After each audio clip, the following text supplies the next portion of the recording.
자, 42페이지에 보면 법률의 요건이라고 해서 일단 표딱지가 하나 있습니다. 거기에 보면 제목이 성립요건과 오른쪽에 효력요건 두 가지가 있고요. 성립요건이 또다시 일반적 요건과 특별요건 이렇게 돼 있고, 효력요건도 일반요건과 특별요건 이렇게 돼 있죠. 일반요건이라는 건 모든 법률행위에 필요한 요건을 말하고요.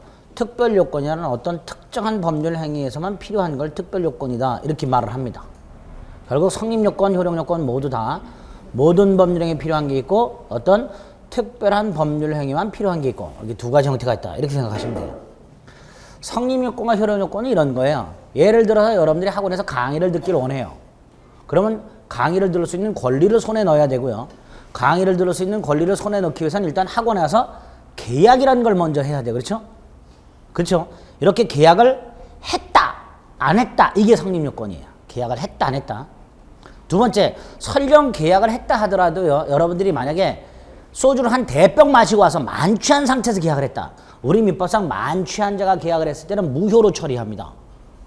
그럼 아무리 여러분들이 학원에 와서 계약이라는 걸 했다 하더라도, 즉 성립이 되었다 하더라도 만취한 상태에서 계약을 했다면 그 계약은 효력이 생기질 않아요. 그러면 술 안 먹고 멀쩡한 상태에서 계약을 해야 한다, 이런 말이 나올 수 있겠죠. 요걸 효력요건이라고 해요. 결국 법률 행위가 행위자가 원했던 걸 완전하게 손에 넣으려면 성립요건과 효력요건 두 개를 모두 갖춰야 한다 이렇게 얘기를 하게 되고, 당연히 뭐부터 갖춰야 돼요? 성립요건부터 갖춰야 돼요. 법률행위가 성립요건을 갖추지 않았다는 것은 그 법률행위는 존재하지 않는다라는 걸 말하는 거고요. 성립요건은 갖추었으나 효력요건을 갖추지 못했다라는 것은 그 법률행위가 무효다 또는 취소할 수 있다 이런 걸 말하는 거예요. 그래서 성립요건과 효력요건을 일단 구별합니다. 구별하는데 오른쪽에 보면 의가 쭉 나와 있어요. 한 5줄에. 근데 이제 문제가 6번째 줄에 보면 이렇게 돼 있어요. 성립요건은 법률행위 효력을 주장하는 자가 그 입증 책임을 부담하고, 효력요건은 법률행위 무효를 주장하는 자가 효력요건의 부존재, 즉 무효 사유를 입증해야 한다는 점에서 양자의 구별실익이 있다. 뜬구름 잡는 얘기가 하나 써 있습니다. 이게 뭔 개소리냐 말이지. 그렇죠? 여러분들이 집에 가서 혼자서 책을 읽고 있다가 이 문장을 딱 만났어.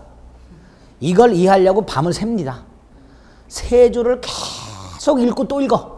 근데 이게 무슨 말인지 몰라. 당연히 모를 수밖에 없습니다. 앞으로 민법을 공부하다 보면 입증이라든가 증명이란 말이 나와요. 이 입증이나 증명은 모두 다 민사소송에서 등장하는 개념입니다. 어디서 등장한다고요? 소송에서. 형사소송도 마찬가지지만 우리는 민사소송만 생각합니다. 민법이 개입되는. 자, 민사소송의 경우에는 내가 이기려면, 소송에서 내가 이기려면 내가 원하는 바를 일단 법원 가서 주장을 하겠죠. 주장하는 걸로 끝나서는 안 되고 뭐까지 해야 돼? 증명까지 해야 돼. 그걸 입증 또는 증명이라고 해요. 두 번째로 이게 누구한테 책임이 있느냐 이 문제가 생겨요. 이걸 입증 책임, 증명 책임이라고 해요. 그리고 이 입증 책임이나 증명 책임은 그 책임을 부담하는 자가 그 소송에서 그걸 반드시 증명을 해야 되고요. 증명을 못하면 그 사람을 패소시킵니다. 그래서 입증 책임이나 증명 책임이란 말은 곧 소송의 승패와 직결이 된다라고 생각하시면 돼요. 그럴 때 등장하는 게 입증 또는 증명이에요. 그러면 법률행위의 성립요건과 효력요건에 관해서 누가 소송에서 주장하고 증명을 해야 되는지를 생각을 해봅니다. 각과 을이 지금 다투고 있어요. 뭐라고 다투고 있냐면, 을은 갑한테 내가 너한테 물건을 돈 주고 샀잖냐, 빨리 물건 넘겨달라 라고 주장하고 있고, 갑은 내가 너한테 언제 팔았냐, 나는 판 적이 없다, 못 넘겨주겠다 라고 만약에 다투고 있는 경우를 생각을 해봅니다. 을이 계속 물건을 달라고 하는데도 불구하고 안 준다면 당연히 을은 소송을 제기할 거예요. 그렇죠? 뭐라고? 물건 인도소송. 예? 소장에다 뭐라고 써요? 갑은 을에게 물건을 인도하라 라는 판결을 구합니다. 이렇게 소장을 쓰게 될 거예요. 그럼 당연히 법원은 갑과 을을 부르겠죠. 불러서 누구한테 먼저 물어볼까요? 을한테. 뭐라고 물어볼까요? 너는 도대체 왜 갑한테서 물건을 넘겨달라고 요구하느냐? 그럼 을은 뭐라고 할까요? 제가 갑한테서 물건을 샀는데 안 넘겨줍니다 라고 말하겠죠. 다시 말해서 그는 뭘 주장하는 거예요? 나하고 갑은 매매 계약을 했습니다 라고 주장하는 거예요. 성립요건과 효력요건 중에서 뭘 주장하고 있어요? 성립요건. 그럼 당연히 주장한 사람이 뭐 해야 돼? 증명. 주장하는 사람이 증명하는 게 원칙입니다. 그럼 얘가 뭘 증명해야 돼요? 성립요건. 뭘 증명해야 된다고요? 성립요건. 자, 얘는 누구예요? 계약이 체결됐고 유효하니까 넘겨달라고 주장하고 있는 놈이죠? 유효 주장자. 유효 주장자가 뭘 증명해야 돼? 성립요건. 성립요건이 있다 없다? 있다를 증명해야죠. 그래서 성립요건의 존재를 증명 이렇게 얘기합니다. 읽어보겠습니다. 성립요건은 효력요건을 주장하는 자가 그 입증 책임을 부담하고, 무슨 뜻인지 아시겠죠? 쉽게 말하면 계약이 체결되었다는 사실을 유효 주장자가 증명해라 이런 뜻이에요. 증명을 못하면 요 놈이 패소해요. 근데 얘가 만약에 증명을 했어. 증명을 했다는 건 법관이 믿는다라는 뜻이에요. 증명 이퀄 뭐라고요? 법관이 믿는다는 거야. 그럼 이번에는 법관이 누구한테 물어볼까요? 갑한테. 뭐라고? 엠마 너 물건 팔았는데 왜 안 줘? 그러겠죠. 이럴 때 갑이 안 팔았는데요. 그럼 돼 안 돼? 안 돼. 혼나. 거짓말한다고. 법관은 이미 매매계약은 있다라고 믿고 있는 상태에서 갑이 안 팔았다 그러면 혼나. 자식 거짓말한다고. 그럼 이때 갑은 전략을 바꿔야 돼. 뭐라고? 팔긴 팔았는데 저 팔 때 만취했었는데요. 이렇게. 이때 갑은 물건을 넘겨주기 싫은 사람이죠. 궁극적으로 계약의 무효를 주장하는 사람이에요. 이 무효를 주장하는 사람이 매매계약은 했지만 그 계약이 효력요건을 갖추지 못했다라고 주장하고 있고 그걸 증명해야 되는 거예요. 무효 주장자가 법률행위가 성립은 되었으나 그 법률행위가 효력요건을 갖추지 못했다. 즉 효력요건의 부존재를 증명해야만 됩니다. 두 번째 문장을 보겠어요. 효력요건은 법률행위의 무효를 주장하는 자가 그 효력요건의 부존재를 입증해야 한다. 됐죠? 자, 이해했으면 외웁니다. 외웁니다. 성립요건의 존재는 유효주장자가, 효력요건의 부존재는 무효주장자가 입증. 이렇게. 효력요건의 부존재만 기억하셔도 되죠. 효부무. 이렇게. 대한민국에 착한 며느리는 없다. 그러면 돼요. 효부무. 입증 책임은 이제 나올 때마다 외웁니다. 아시겠죠? 원래 우리 시험에 나와서는 안 되는 파트인데도 불구하고 자주 등장합니다. 몇 군데 나와요. 그 다음에 이제 성립요건과 효력요건이 어떤 거 있는지 간단히 체크하면 됩니다. 일단 모든 법률행위에 필요한 일반적 성립요건이 세 가지가 있습니다. 법률행위하는 당사자, 그 당사자가 추구하는 목적, 목적이 나타나 있는 의사표시, 당사자, 목적, 의사표시. 이게 일반적 성립요건이에요. 두 번째로 특별 성립요건이라고 해서 혼인 같은 경우에는 구청 신고가 필요합니다. 이때 신고는 혼인이라는 법률행위만 필요한 특별 성립요건이다. 이렇게 생각하시면 돼요. 됐죠? 그 다음에 효력요건은 일반적 효력요건 역시 특별 효력요건은 아닌데 일반적 효력요건은 일반적 성립요건이 갖춰야 될 효력요건을 말합니다. 일반적 성립요건이 당사자 목적 의사표시였었죠. 이 당사자 목적 의사표시가 각각 갖추어야 할 효력요건이 일반적 효력요건입니다. 일단 당사자는요 능력이라는 걸 갖추고 있어야 된다 그래요. 능력. 이 능력이 세 가지가 있습니다. 권리능력, 의사능력, 행위능력.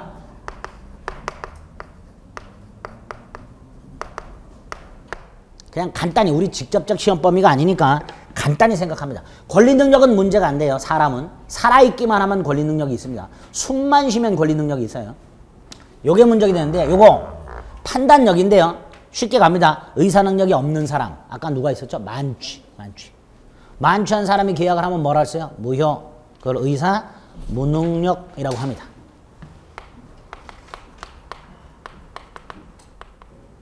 만취한 자 생각하시면 돼요.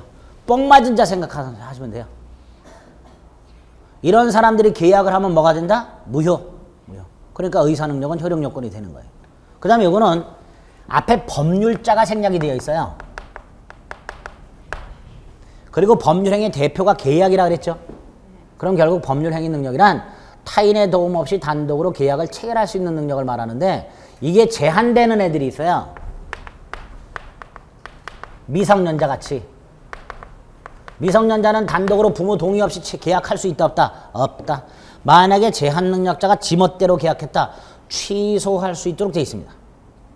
그래서 의사 무능력자의 행위는 무효, 제한 능력자의 행위는 취소. 이렇게만 머릿속에 넣어두면 돼요. 우리 직접적인 시험법이 아니니까 그렇게만 생각합니다. 두 번째 요건부터가 우리 시험법이에요. 자, 목적이 갖춰야 될 요건.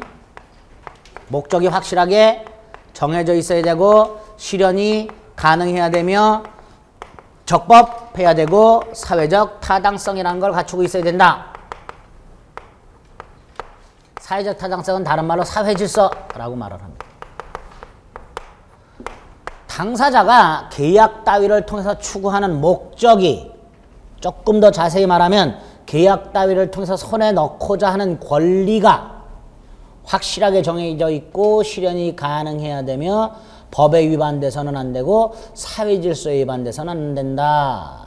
네 가지 요건을 갖춰야 된다. 이렇게 얘기합니다. 세 번째 요건이 의사표시 요건인데요. 이 의사표시는 의사표시로 나눠지는데 이 의사표시는 일단 요게 일치해야 돼요. 의사와 표시가. 원하는 거하고 표시가 일치해야 돼. 당연하죠. A를 원하고 있으면 A를 달라고 해야죠. A를 원하는데도 B를 달라 그러면 나한테 A가 들어와 안 들어와? 안 들어와. 그러니까 의사표시가 일치해야 돼. 일치를 하고 하자라는 것도 없어야 한다라고 말을 합니다. 이거 각각 앞으로 범죄의 목적 파트하고 의사표시 파트에 자세히 나옵니다. 그리고 여기에서 한 두세 문제, 여기에서 한 두세 문제가 나옵니다. 합쳐서 네 문제에서 많이 나올 때는 6문제도 나옵니다. 목적 요건과 의사표시 요건에서 4문제 정도 나온다. 이렇게 생각하시면 돼요. 이게 일반적 효력 요건이에요. 특별 효력 요건이 있어요. 특별 효력 요건. 특정한 법률 행위만 필요한 특별 효력 요건. 일단 대리행위라는 법률행위에서는 대리권이라는 게 있어야 될 것이고요. 있어야 되고요. 조건이 붙어있는 법률행위에서는 조건이 성취가 돼야 돼요. 기한이 붙어있는 법률행위에서는 기한이 도래해야 돼요. 유언 같은 경우에는 유언자가 사망해야 돼요. 토지거래 허가구역은 토지거래 허가를 받아야 돼.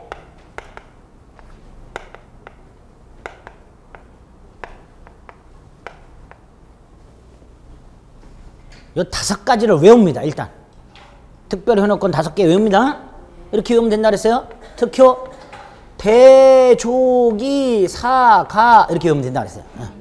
외워요. 특별효력권 5개가 있고요. 그 중에 사망을 뺀 나머지가 이제 또 우리 시험범이에요. 요거 대리 가서 봅니다. 3문제 정도 나와요. 대리. 허가는 무효 취소에서 나옵니다. 1문제 정도 나옵니다. 조건기한 부관에서 나와요. 1문제 정도 나와요. 요게 민법 총칙이에요. 4문제, 3문제, 1문제. 그럼 총 9개죠? 요 정도 나와요. 이렇게. 4문제 정도. 3문제, 1문제. 총 9문제죠? 거기에 이제 플러스 이렇게 한두 문제 해가지고 10문제를 딱 민법 총칙이 구성하게 됩니다. 앞으로 우리가 공부할 게 요거예요. 요거. 민법 총칙이 요거에 관한 내용이에요. 그래서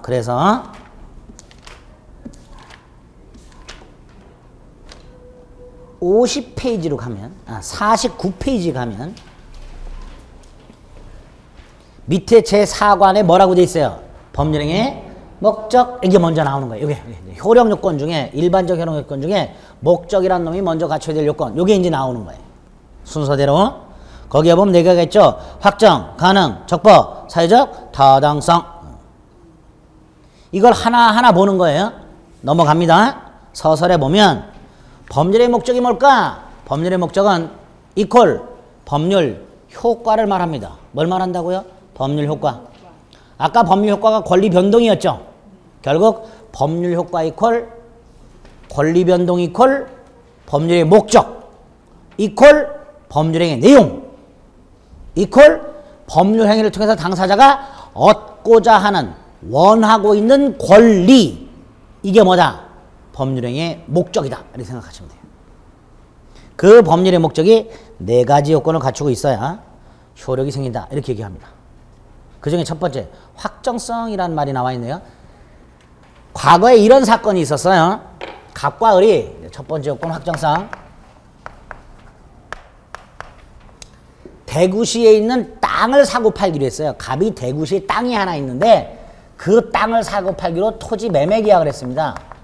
근데 나중에 이행을 할 때 문제가 생겼어요. 무슨 문제가 생겼냐? 갑이 이 대구시에 땅을 3필지를 갖고 있었어요. ABC 3필지를 갖고 있었어요. 그런데 이 ABC 3필지 토지 중에서 어떤 땅인지를 정하지 않고 계약을 체결한 사건이 있었어요. 나중에 이행을 할 때 봤더니 과연 ABC 3필지 땅 중에서 어떤 걸 넘겨줘야 되는지 갑과 을 사이에 다툼이 생겼습니다. 당연히 갑은 제일 꾸준 땅을 넘겨주려고 할 거고요. 을은 제일 좋은 땅을 넘겨달라고 분쟁이 붙었어요. 법원을 갔는데 법원에서는 도대체 둘이 매매 계약을 할 당시에 어떤 땅을 사고 팔기로 했는지를 정하지 않았다. 그래서 이 계약은 무효다라고 판결을 한 사건이 있었어요. 당연히 그렇게 해야 되겠죠. 왜 정하지 않았으니까 어떤 땅을 넘겨줄지 다툼이 끝없이 이어진단 말이죠. 그래서 무효로 만듭니다. 이럴 때 필요한 요건이 확정성이에요. 근데 이렇게만 했더라도 괜찮았어요. 갑과 을이 계약을 하면서 계약 당시에 A라고 확정을 했으면 제일 좋았고요. 설령 확정을 하지 않았다 하더라도 이렇게 했다면 이행기에 을의 선택에 따른다. 만약에 둘이 계약을 하면서 ABC 어떤 땅인지 확정하지는 않았지만 특약을 달아서 을의 선택에 따른다 라고 해놨다면 확정할 수는 있었겠죠. 그쵸? 이렇게 우리 대법원은 처음부터 A, B, C 라고 확정을 하거나 또는 을의 선택에 따른다와 같이 확정할 수 있는 기준이라도 마련이 되어 있었다면 그거 가지고 정할 수 있었을 텐데 니들들은 확정도 하지 않았고 확정할 수 있는 기준도 만들었지 않았기 때문에 무효다 이렇게 판결했습니다. 그럼 결국 법률행위의 확정성이란 2가지를 말하는 거예요. 하나가 행위 당시 확정이 되어 있거나 또는 확정할 수 있는 기준이 마련되어 있어서 나중에 이행할 때까지 확정할 수 있는 것, 이 2가지를 의미한다는 거예요. 그래서 법률의 목적 확정성이란 확정되어 있거나 확정할 수 있어야 한다.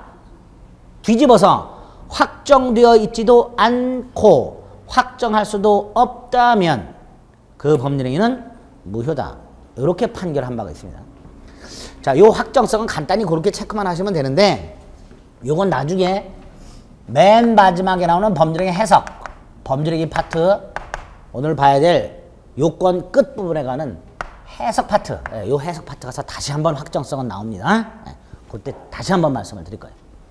자, 확정성을 갖췄다 하더라도 두 번째로 실현이 가능해야 돼요. 실현이 가능해야만 법률행위는 유효다라고 해요. 만약에 실현이 불가능하다, 그럼 무효다 이렇게 얘기하겠죠. 실현이 불가능한 걸 불능이라고 얘기를 해요. 자, 이때 가능과 불가능을 언제를 기준으로 판단할 것이냐 이 문제가 생겨요. 왜냐하면 현재는 불가능하더라도 과학기술이 발달하면 가능해지는 경우가 있을 수도 있지요. 장래에. 그렇잖아요. 그러니까 가능 불가능을 현재를 기준으로 할 건지 장래를 기준으로 할 건지 과거를 기준으로 할 건지 이걸 세워놔야 돼요.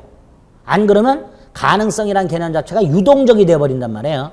그래서 우리 대법원이나 민법의 기본적인 태도는 행위 당시를 기준합니다.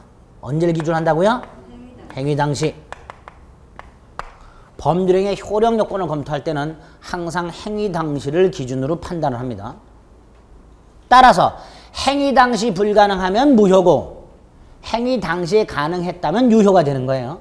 이런 2가지 경우가 있을 수 있어요. 갑과 을이 1월 10일 날 주택 매매 계약을 했는데 매매 계약을 했는데 이미 계약은 성립이 되었는데 이 주택이 공교롭게도 1월 9일 날 화재로 타버린 경우 1월 9일 날 또는 계약 체결하고 나서 1월 15일 날 화재가 나서 다 탄 경우 두 가지를 생각을 해보겠습니다. 1월 10일이 행위 당시죠. 계약 당시잖아요. 계약 당시가 몇 월 며칠? 1월 10일. 1월 10일 날 딱 판단했을 때 이 경우에는 불가능하죠. 이 경우는 가능하죠. 이렇게 행위 당시 불가능한 걸 원시적 불능. 행위 당시에는 가능했으나 행위하고 나서 불가능해진 거 이걸 후발적 불능. 이렇게 부르고 이렇게 나누고 가능 불가능을 판단하는 기준 시기가 행위 당시니까 행위 당시 불가능한 경우만 뭐가 된다? 무효가 된다. 그럼 이거는 유효. 이건 계약이 유효. 가끔 시험 문제문에 이렇게 나오는 경우가 있어요. 주택 매매 계약을 한 후에 그 주택이 멸실이 되면 그 주택 매매 계약은 무효가 된다. 그러면 많이 속아요. 계약은 무효가 되는 게 아니야. 그냥 유효해요. 유효하고 그걸 처리하는 장치가 계약법에 따로 있어요. 채무 분리행과 위험부담이라는 제도가 따로 있습니다. 나중에 계약법 가서 할 거야. 자, 그래서 일단 가능 불가능에서 첫째로 판단 기준 시기가 언제다? 행위 당시이기 때문에 원시적 불능만 무효가 된다. 이렇게 생각하셔야 돼요. 두 번째로 이 원시적 불능이 둘로 나눠져요. 하나가 주택이 전부 다 타버린 원시적 전부 불능이 있고요. 지붕만 탄 일부 불능이 있어요. 그럴 수도 있죠. 화재가 나서 지붕만 홀랑 다 탄 경우도 있을 수가 있어요. 만약에 집이 전부 다 탔다. 전부 불능이다. 그럼 당연히 전부가 계약 전부가 무효다 이렇게 될 거예요. 그렇죠? 근데 지붕만 탔을 때는 요때 문제가 되겠죠. 요때 지붕 다 곧 타버린 지붕만 무효로 할 것인지 계약 전체를 무효로 할 것인지 이런 게 문제가 생길 수가 있어요. 그래서 137조라는 조문이 따로 있어요. 나중에 무효 취소 가서 자세히 볼 거예요. 137조에 의하면 원칙이 전부 무효예요. 원칙이 뭐라고요? 전부 무효. 그런데 예외가 있어요. 어떤 경우냐면 우리 을을 한번 생각해 볼게요. 이 을이라는 사람이 자연을 벗삼아 살아. 지붕에 구애받는 사람이 아니야. 지붕이 없어도 하늘을 이불 삼아 잘 수 있는 사람이야. 이 사람은. 그런 사람 있을 수 있죠? 없나? 있지. 사람이 얼마나 다양한데? 얘는 지붕에 별로 구애받는 사람이 아니야. 지붕이 1월 10일 날 매매 계약을 했는데 9일 날 지붕이 혼란 다 탄 상태에서 1월 10일 날 매매 계약을 했는데 을은 지붕만 다 탔다는 걸 알면서도 사. 갑이 의아해서 물어봐. 아유 지붕이 없어도 괜찮았대. 아유 하늘을 이불 삼아 사면 되지요. 비 오면 어떡할까? 아 비도 맞으면 되지요. 뭐 이래고 앉아있어. 그런 경우 있을 수 있더란 말이야. 만약에 그런 경우라면 굳이 전부 무효로 할 필요는 없지 않느냐. 뭐 이런 생각할 수도 있겠죠. 그럴 때는 일부만 무효로 처리해요. 구체적 상황에 따라서 원칙이 전부 무효지만 지붕 부분만 무효로 할 수도 있다. 이렇게 처리하는 게 우리 민법이에요. 그리고 이 내용은 137조 가서 다시 한번 자세히 볼 겁니다. 이 두 번째 기억하실 거예요. 불능에서. 세 번째로 불능의 정도의 문제가 있어요. 불능의 정도라는 건 뭐냐? 100% 불가능하냐? 99% 불가능하냐? 1% 불가능하냐? 이 불능의 정도가 3단계가 있어요. 자, 100% 불가능하다는 건 현재 과학기술로는 절대로 안 되는 게 있어요. 절대로.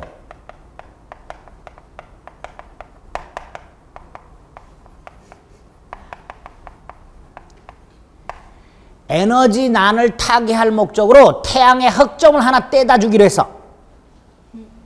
현재 과학기술로는 불가능하죠. 태양에 접근조차 못해요. 절대로 안 돼, 이런 건. 반면에 99% 한강에 반지가 빠졌는데 한강에서 활동하는 잠수사분들하고 반지를 찾는 계약을 했어. 완전히 불가능할까요? 아니에요. 빠진 곳 윗부분에 물막이 공사를 일단 해. 큰 댐을 하나 일단 건설을 해. 그래서 문을 완전히 차단한 다음에 바닥을 살살 긁어. 그러면 찾을 수도 있어. 완전히 물리적으로 불가능하진 않지만 지나가는 백인에게 물어봐. 그럼 99명 정도는 안 된다 그럴 거예요. 그렇죠? 이렇게 사회 대다수 사람들이 생각하고 있는 거, 이걸 사회통념이라고 해요. 그런 걸 사회통념불능이라고 해요.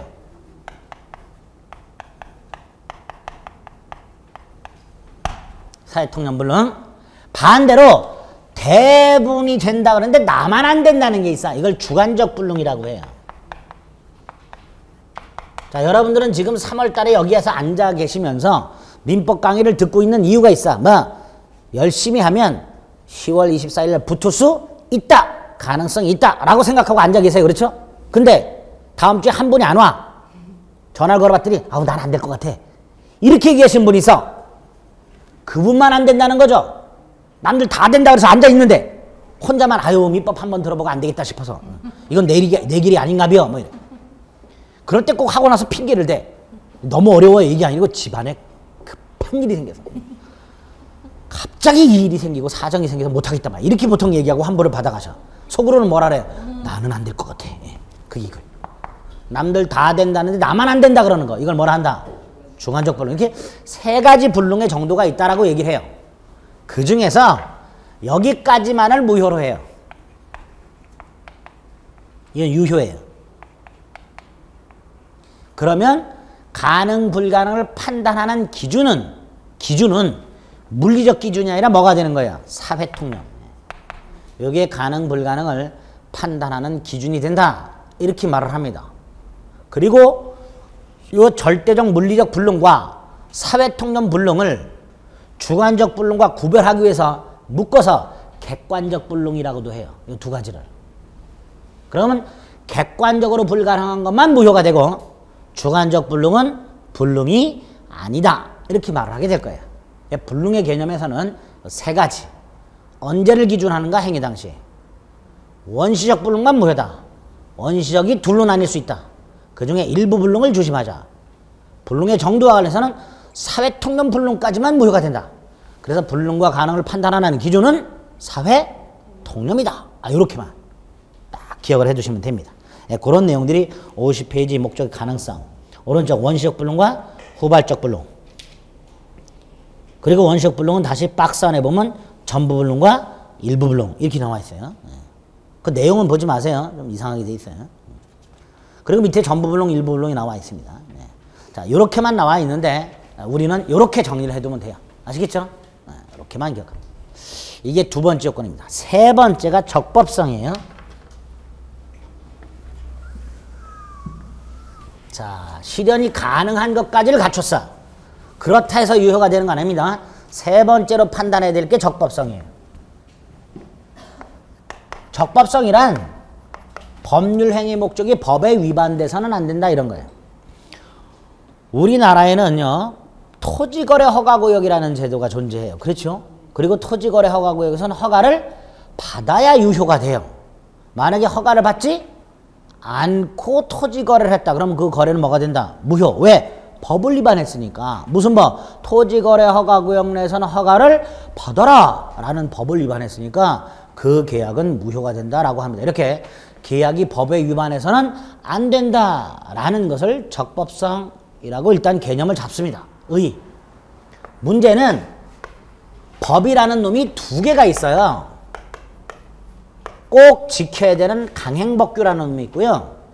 지켜도 그만, 안 지켜도 그만 임의법규라는 게 있어요. 당연히 이 두 개를 나누는 이유는 위반했을 때 달라지기 때문에 나눈 거예요. 강행법규는 꼭 지켜야 되는데 위반했으니까 무효가 되는 반면에 임의법규는 지켜도 그만, 안 지켜도 그만이니까 안 지켰다 하더라도 무효가 되지는 않습니다. 이때 이 임의법규에 우리 시험에 3번 정도 나온 게 있어요. 임차인의 비용 상환 청구권 규정.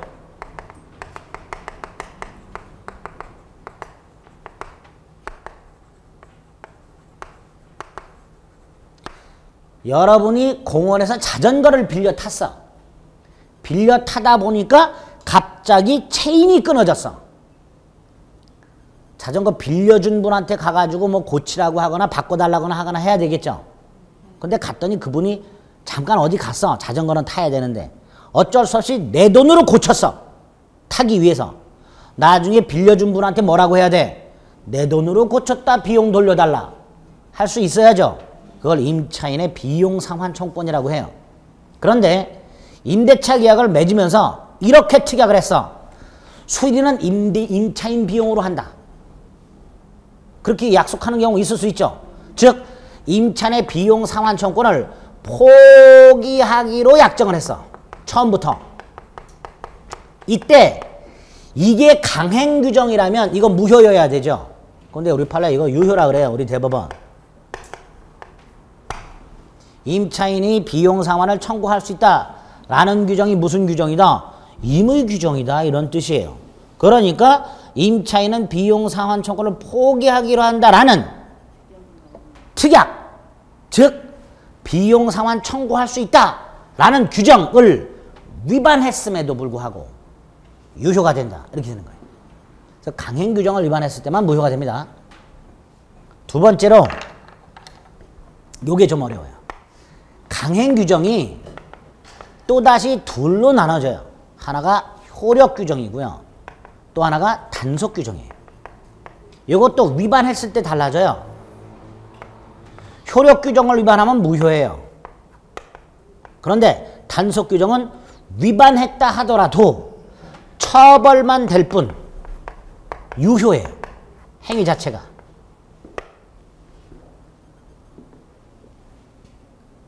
그럼 단속 규정은 유효하다라는 점에서는 임의 규정에 가깝고 처벌된다는 점에서는 꼭 지켜야 되니까 뭐에 가깝고? 강행 규정에 가깝고. 그래서 이 단속 규정이 과연 강행 규정이냐 임의 규정이냐 싸우고 있는데 대법원은 강행 규정으로 봐요. 그러니까 강행 규정에 위반하는 행위는 무효지만 언제나 무효가 되는 것은 아니다. 이런 말이 나오게 됩니다.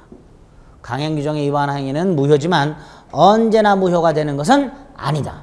단속 규정 때문에. 그리고 이 단속 규정의 예가 4개가 있는데 판례가 그 중에 2개를 오늘 외웁니다. 2개.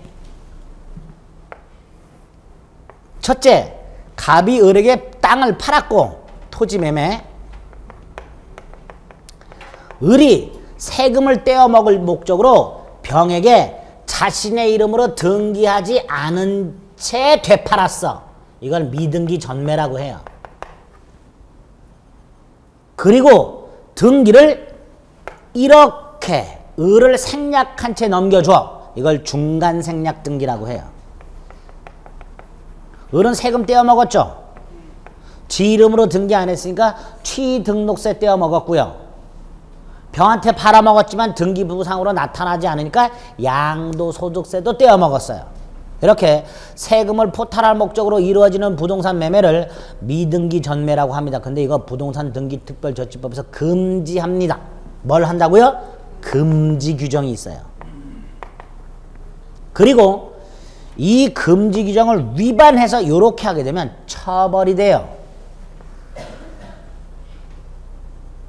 3년 이하의 징역, 걸리면 1억 원 이하의 벌금 이렇게 돼 있어요. 그러니까 이거 위반하면 돼, 안 돼? 안 돼. 근데 했어 만약에. 그러면 처벌은 돼요. 처벌은 되지만 이 행위 자체는 유효합니다. 이유는 세금 추징 때문에.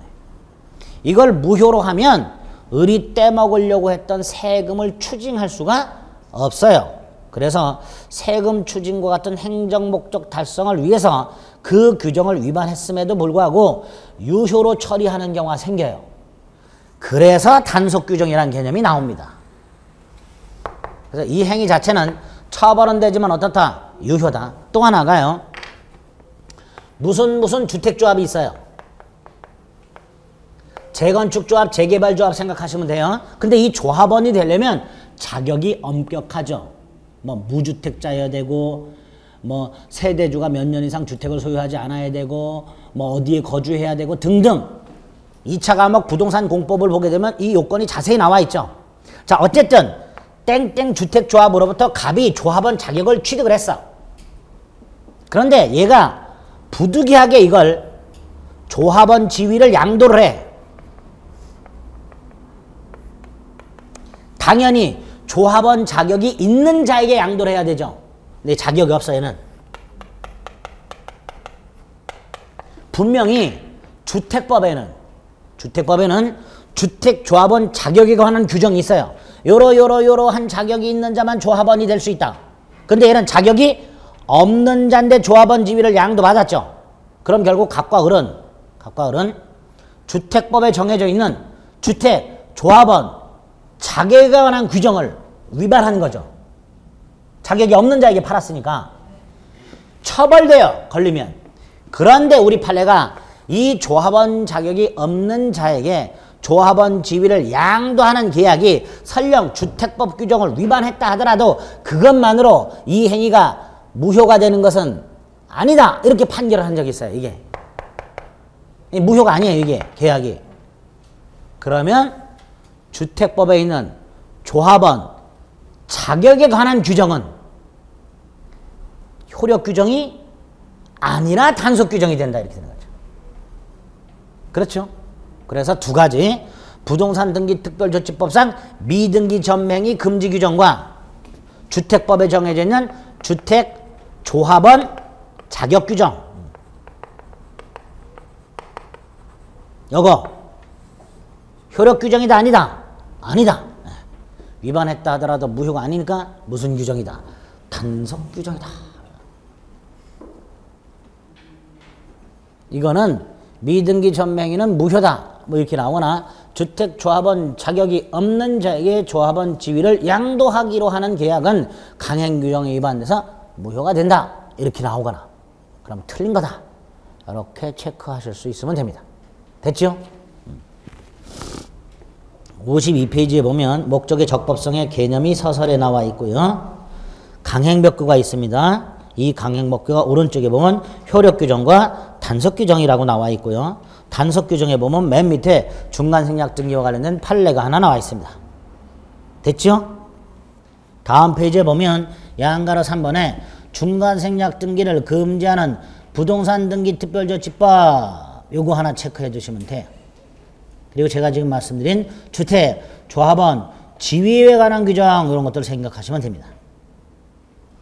요게 적법성에서 보셔야 될 거고요. 세 번째로 양가로 3번에 탈법행위라는 개념이 나왔습니다. 자, 요렇게 한번 생각해 볼게요. 우리나라 국유재산관리법에 보면요. 그 국유재산을 관리하는 담당 공무원이 있겠죠. 그렇죠.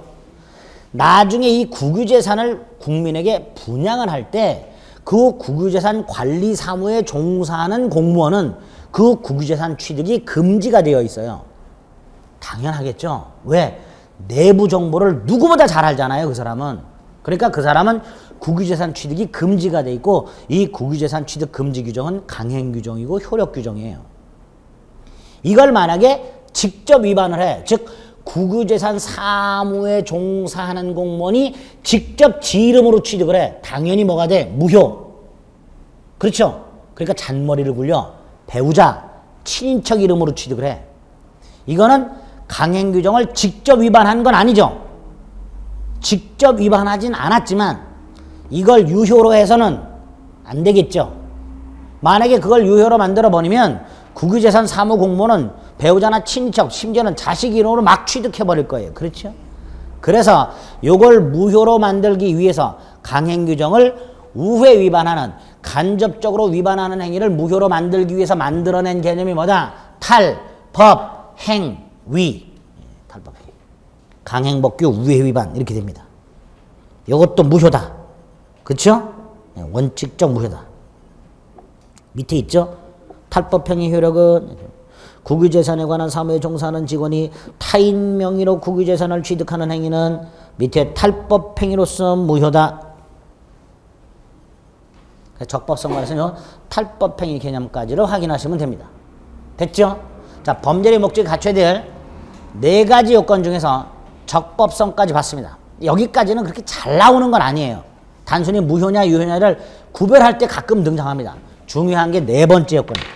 사회적 타당성. 사회적 타당성은 양이 좀 많아요. 잠시 쉬었다 하겠습니다.